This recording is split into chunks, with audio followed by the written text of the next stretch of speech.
माजिद हैदरी जी, माजिद जी, आज आपसे एक छोटी सी रिक्वेस्ट।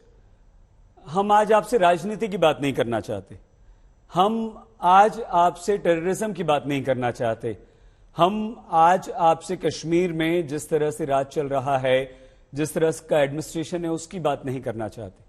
माजिद जी, आज हम ये पूछना चाहते हैं कि क्या आपका कोई कश्मीरी पंडित दोस्त बचपन का जो आपसे बिछड़ गया हो, जो जम्मू जाकर रहने लगा हो, जो दिल्ली रह रहा हो, जो हैदराबाद, मध्य प्रदेश, झारखंड कहीं जाकर अपने बच्चों का पेट पाल रहा हो, नौकरी कर रहा हो, क्या आपको उसकी याद आती है?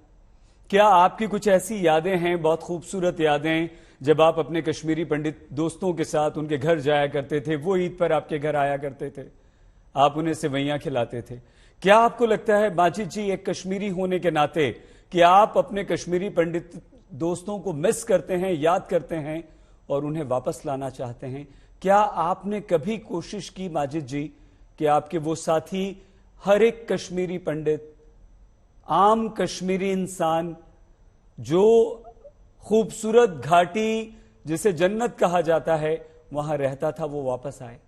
माजिद जी। सैयद अंसारी साहब, एक कश्मीरी हूं, पहले मैं एक हिंदुस्तानी मुसलमान हूं, उस वजह से एक छोटी सी क्लेरिफिकेशन देना चाहता हूं कि मैं किसी भी मंच पे किसी को अपमानित करने नहीं चाहता। मैं हर मजहब का, हर धर्म का, हर देवता का बहुत आदर करता हूं, और जो आज भाजपा ने 2 लीडर्स को एक्सपेल किया उसका खैर मकदम करता हूं, और उम्मीद करता हूं कि नुपुर शर्मा और नवीन मित्तल अनकरीब अरेस्ट किए जाएंगे।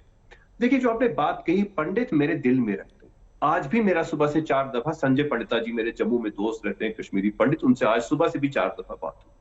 हमें एक चीज समझनी होगी, यहाँ पे कश्मीरी पंडित भाइयों के लिए कोई रिहेबिलिटेशन पैकेज नहीं है। मैं हर चैनल पे कहता हूं, इनके लिए बंधुआ मजदूर पैकेज है, जिससे इनको कश्मीर लाया जाता है, ये बेचारे यहाँ मारे जाते हैं और फिर इनका खून जो है वो राजनीति के नाम पे बेचा जाता है।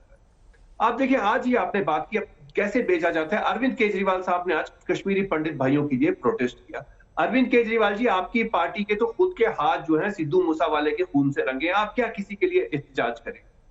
और देखिए, आज की बात आपने बात की, क्या आपको याद पड़ता है कि आप उन्हें बुलाना चाहते हैं? आज ही हमारे लेफ्टिनेंट गवर्नर साहब वापस आए और अभी आपने उनका बयान सुनाया। आज लेफ्टिनेंट गवर्नर साहब का दिल्ली से अमित शाह जी के मिलकर आके बयान होना चाहिए था कि जम्मू कश्मीर के वासियों, मेरे पंडित भाइयों, मैं आपको एश्योरेंस देता हूं कि अब कोई हत्या नहीं होगी, मैं आपके लिए आगे आगे खड़ा रहूंगा, आप इत्मीनान से रहिए, कश्मीर वापस चलिए। लेकिन उन्होंने क्या कहा? उनने फिर से, कहते हैं ना, मनहूस खबर सुना दी कि भाई आप लोग एहतजाज करना, मतलब अल्लाह ना करे आगे आने वाले दिनों में फिर से कोई टारगेट किलिंग होने वाली है कि हमने एहतजाज करना है। और जिस जगह में लोगों की लाइफ सिक्योरिटी नहीं है, सरकार सिक्योरिटी नहीं दे पा रही, कौन प्रोटेस्ट करेगा? कौन बाहर निकलेगा उस एहतजाज करने के लिए जहां उसकी जान को खतरा हो? ये कॉमन सेंस की बात है। सुसाइड करने का इजाजत हमारे देश का संविधान नहीं देता है। जो मनोज सिन्हा जी जिस पोजीशन में कह रहे हैं, वो पहले लोगों को सिक्योरिटी दे, सेंस ऑफ सिक्योरिटी दे, फिर लोगों को बताएं कि तुम लोग एहतजाज करने निकलो। जब तक वो ये नहीं कर पाएंगे, तब तक किसी को कहना खुदकुशी करने के लिए निकलो, ये गैर कानूनी है। It's a cognizable offence under section 309 of Indian constitution. तो हमें समझना होगा, यहाँ हालात अगर खराब है, सबसे पहले फोकस हम ये करेंगे पंडित भाइयों की जान ना जाए, किसी की भी जान ना जाए। उस पर कोई चैनल, कोई डिबेट नहीं कर रहा कि भाई रोका कैसे जाए इस बात को। सबसे पहला फोकस हम सबों का होना चाहिए कि किसी भी इंसान की जान जम्मू कश्मीर में ना जाए, और उसकी रिस्पॉन्सिबिलिटी आपकी और मेरी नहीं है, सरकार की है। और सरकार से आप सवाल पूछिए कि ऐसा क्यों नहीं हो रहा। जी शुक्रिया, बहुत धन्यवाद माजिद जी। अशोक जी आ रहे हैं, क्योंकि रविंद्र रैना जी का नंबर है, उसके बाद आपके पास आते हैं। रैना जी, बहुत राजनीति होती है, सब लोग अपना अपना फायदा देखते हैं, लेकिन आज हमारा प्रयास यह है कि हम इस बहस को अपने उन कश्मीरी पंडित भाइयों के लिए जो घाटी में नहीं है, जो आपके साथ नहीं है। आप हमें कश्मीर में जगह जगह नजर आते हैं।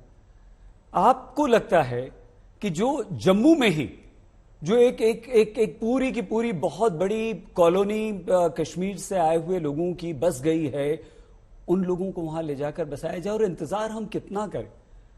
क्या ये 30 से 35 साल का इंतजार कम होता है रैना साहब? क्या हमें और साल, 2 साल, 3 साल इंतजार करना होगा? क्यों करें हम इंतजार? हम सक्षम हैं, हमारी सरकार सक्षम है, हमारी सेना उससे ज्यादा सक्षम है, तो फिर हम इंतजार क्यों करें उन चंद आतंकवादियों के कारण? अंसारी साहब, हमें एक बात समझनी पड़ेगी। पिछले 32 वर्षों से हम पाकिस्तान के विरुद्ध एक प्रॉक्सी वॉर लड़ रहे हैं। पाकिस्तान बार बार षड्यंत्र करता है और जम्मू कश्मीर को लहूलुहान करने की हर कोशिश और हर साजिश करता है। पाकिस्तान की हर साजिश को हमने हर बार विफल किया है। पाकिस्तान को हमसे थपेड़े खाने पड़े हैं, पाकिस्तान का भारी नुकसान हुआ है। जम्मू कश्मीर के अंदर जो लोग हैं, यहां मेरे दोस्त अभय दुबे जी कह रहे थे कि हिंदू और मुसलमानों का उन्होंने जिक्र किया कि उनमें आपस में गैप है, कम्युनिकेशन गैप है, दूरियां हैं। ऐसा नहीं है। जम्मू कश्मीर के अंदर जो आतंकवाद है या जम्मू कश्मीर के अंदर जो हालात है वहां पिछले 32 सालों के, अगर आप उसको ध्यान से देखोगे तो जम्मू कश्मीर कोई हिंदू और मुसलमान के बीच की लड़ाई नहीं है। जम्मू और कश्मीर के अंदर जो जंग है वो देशभगत लोगों, हुब्बल वतनी का जज्बा रखने वाले वतन परस्त लोगों की और वतन के दुश्मन लोगों के बीच की लड़ाई है। और कश्मीर के अंदर रहने वाले अधिकांश जो मुसलमान हैं वो हिंदुस्तानी हैं, वो दिल से हिंदुस्तान से प्यार करते हैं। 1947 में जब पाकिस्तान ने जम्मू कश्मीर पर हमला किया, जब महाराजा हरि सिंह बहादुर ने जम्मू कश्मीर का विलय भारत में किया, तो पाकिस्तान की फौज ने हमला किया और आज भी पीओजेके का जो हिस्सा उनके पास गैर कानूनी तरीके से कब्जा किया है। उस वक्त भी बारामूला के अंदर मोहम्मद मकबूल शेरवानी साहब जैसा एक नौजवान खड़ा हो गया जिसने हाथ में तिरंगा झंडा उठाया और पाकिस्तानियों को कहा कि पाकिस्तानी खबरदार, हम कश्मीरी, हम हिंदुस्तानी हैं तैयार। ये जो जम्मू कश्मीर के अंदर पाकिस्तान के विरुद्ध एक जो उसके वार के खिलाफ, प्रॉक्सी वार के खिलाफ हम सबको मिलकर लड़ना होगा और हम लड़ रहे हैं। हमारे वीरों ने अपने अदम्य साहस, शौर्य और पराक्रम के दम पर लोगों की हिफाजत की है। दूसरी बात सईद अंसारी साहब, जी, जिस प्रकार पिछले 8 वर्षों में कश्मीर घाटी के अंदर और जम्मू रीजन में मोदी साहब की सरकार ने डेवलपमेंट के काम किए, बड़े बड़े मेडिकल कॉलेज, 2-2 एम्स, गांव गांव में सड़कें, स्कूल, हॉस्पिटल, बिजली, पानी, हाईवेज, एक्सप्रेस हाईवेज, कुपवाड़ा तक रेलवेज, टनल्स बनाए हैं। मोदी सरकार की सारी योजनाएं आज जम्मू कश्मीर के अंदर लागू हो रही हैं।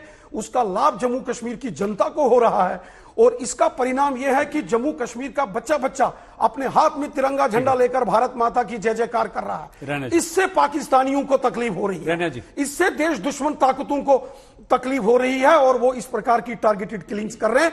मैं आपके चैनल के माध्यम से, आज तक के माध्यम से ये विश्वास दिलाता हूं, ये दौर भी खत्म होगा। जमीन के पाताल से भी निकाल कर इन देश दुश्मनों को ठिकाने लगाएंगे और अमन, भाईचारा, प्यार को कश्मीर में मजबूत करेंगे। रैना जी, बिल्कुल है, सब जानते हैं, सर्वविदित है कि ये पाकिस्तान ही है जो हमारे देश को अस्थिर करने की साजिशें रचता है। ये पाकिस्तान ही है जो आतंकवाद को भेजता है, ये पाकिस्तान ही है जो घुसपैठियों को भेजता है। लेकिन यह भी सच्चाई, आंकड़ा मेरे सामने यहां पर है कि हम $2 अरब, 14,000 करोड़ रुपए का व्यापार पाकिस्तान से करते हैं। 138 चीजें, वस्तुएं हमारे देश की जो हम पाकिस्तान को भेजते हैं, बंद कर दीजिए। हम नुकसान सहलेंगे भारतीय, नहीं चाहिए हमें फायदा, हमें नहीं चाहिए फायदा। क्रॉस एलओसी ट्रेड जो होता था, जिसके तहत हवाला का पैसा आता था, नारकोटिक ड्रग्स आते थे, वो सब मोदी सरकार ने बंद किया। बिल्कुल बंद हुआ है। लेकिन देश के एक आम नागरिक को तकलीफ होती है कि वो पाकिस्तान जो हमारे देश के टुकड़े करना चाहता है, अस्थिरता फैलाता है, साजिश करता है, उसके साथ हम सब तरह के संबंध रखते हैं, नहीं रखना चाहिए। अशोक पंडित जी, स्ट्राइक हो गई, अशोक पंडित जी, पुलवामा हुआ तो हमला कर दीजिए, अटैक कर दीजिए, पाकिस्तान को सबक सिखा दीजिए एक बार बहुत अच्छी तरह से। अशोक पंडित जी, कोई राजनीति की बात नहीं, आप बताइए कि एक आम कश्मीरी पंडित आज 30-32 साल बाद, 370 हटने के बाद भी क्या महसूस करता है? क्या वो चाहता है कि जाए और सुरक्षित महसूस करता है जाने को कश्मीर में, घाटी में? सईद साहब, 32 साल के बाद कश्मीरी पंडित उसी तरह से हताश है, डरा हुआ है, निर्भीत है और बिल्कुल भय में जी रहा है। मैं रविंद्र रैना साहब की बातों सुनकर बड़ा अचंभा लगता है कि मैं सोचता हूं किस इल्यूजन में ये लोग, किस दुनिया में जीते हैं लोग।